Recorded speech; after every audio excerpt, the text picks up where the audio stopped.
Santos. I'm a children and youth empowerment advocate from the Philippines, and I'm currently serving as the Senior Assistant for Training Management and Operations at International Justice Mission.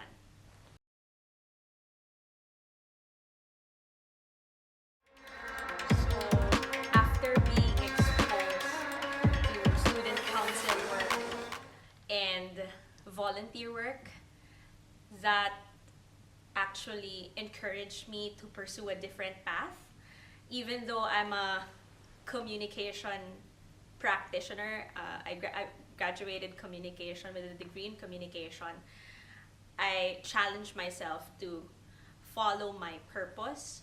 And upon doing the things that I loved, I came to realize my vocation along the way. And right now, I'm just really happy following that pathway. And I am hoping that I get to do this with the help of the people that I serve for and I serve with. So, one thing that I wanted also to emphasize is that in doing development work, I also learned about the value of including the the partners and the people in the community, because at the end of the day, we as development workers, I kept on saying this in my head that we should fall in love in their problems and not our solutions.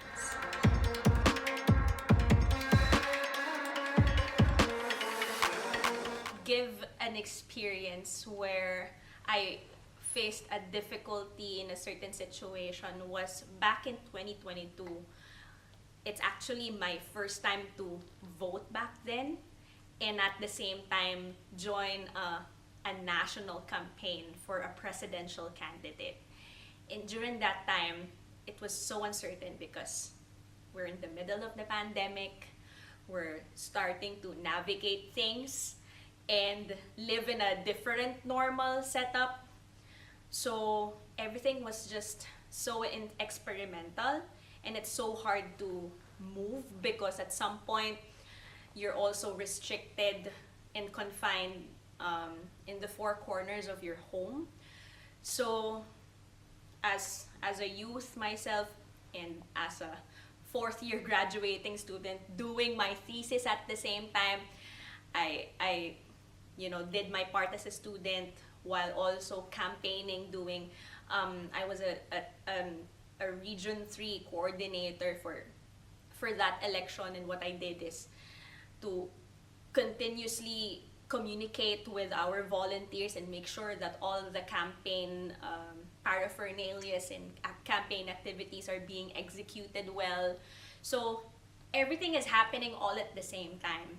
And one thing that I get to realize and learn along the process is that, I am never too young to lead, that I can have a specific space in the decision-making process, and I have that power to change the mindsets of people and give them the right to know and, educate them on on the benefits of voting, and the idea of knowing our candidates better in terms of voting, because one vote can just change our lives forever.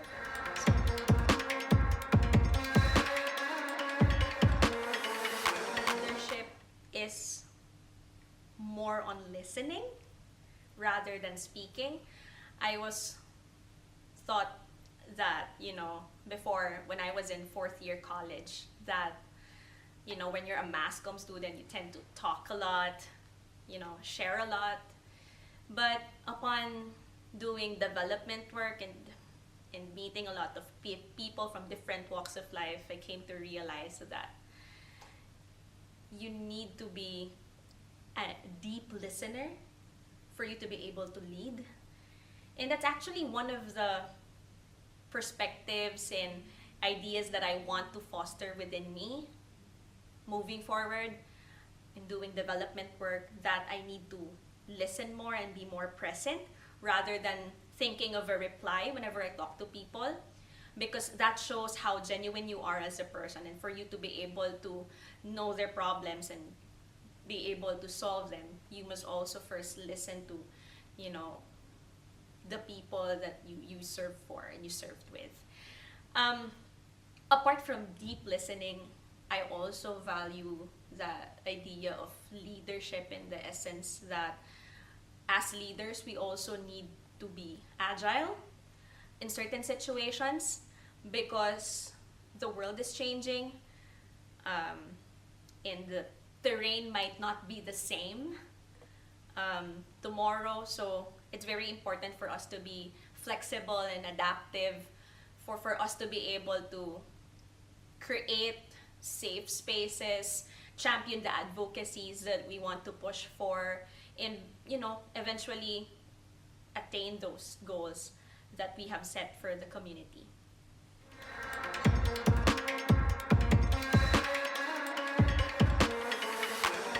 So for me, sisterhood across borders is a gift and a privilege at the same time, because you don't get an opportunity to sit beside people who have a long, stellar resume and experience in the field.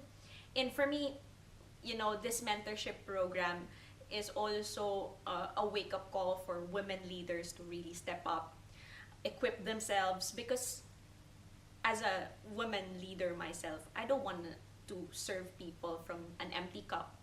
I want to also equip myself and nourish my skills for me to be able to serve my community better.